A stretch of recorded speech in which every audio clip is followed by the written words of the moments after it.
अस्सलामु अलैकुम। आज हम सुनेंगे हज़रत शुएब अलैहिस्सलाम का वाक़या। हमारे साथ वीडियो के एंड तक बने रहें और चैनल को सब्सक्राइब, लाइक, कमेंट कर दें।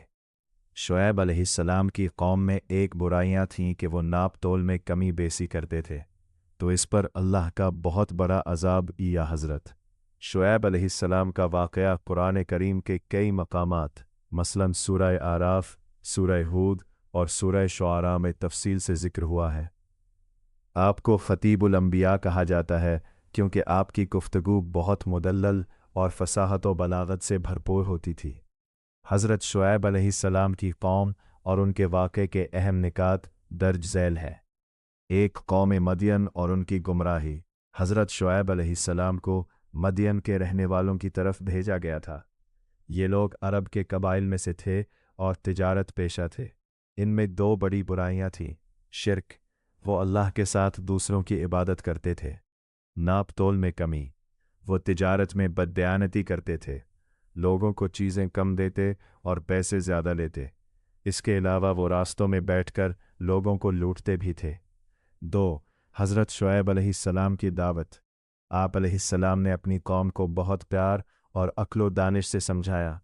आपने फरमाया, ऐ मेरी कौम, अल्लाह की इबादत करो, इसके सिवा तुम्हारा कोई माबूद नहीं, और नाप तोल में कमी न करो। आपने उन्हें खबरदार किया कि अगर वो बाज न आए तो अल्लाह का अज़ाब उन्हें घेर लेगा।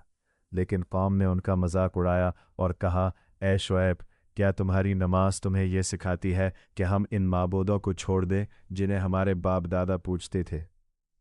3. हज़रत शुएब और हज़रत मूसा का ताल्लुक़।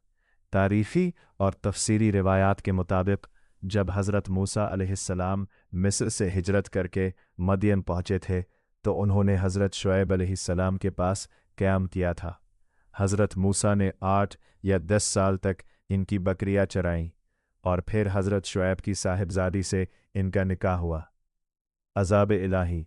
जब कौम मदियन अपनी ज़िद और नाफरमानी पर अड़ी रही और हज़रत शुएब को बस्ती से निकालने की धमकी दी तो अल्लाह का अज़ाब नाजिल हुआ।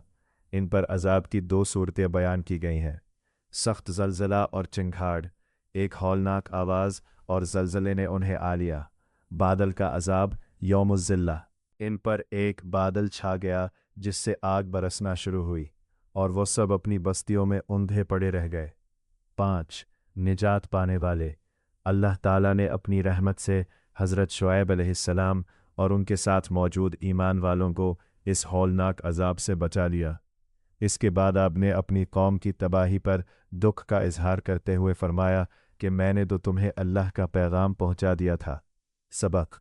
हज़रत शुएब का वाक़या हमें सिखाता है कि हलाल रिज़्क़ और दियानतदारी ईमान का अहम हिस्सा है और माशी बददयानती, नाप तोल में कमी, कौमों की तबाही का सबब बनती है।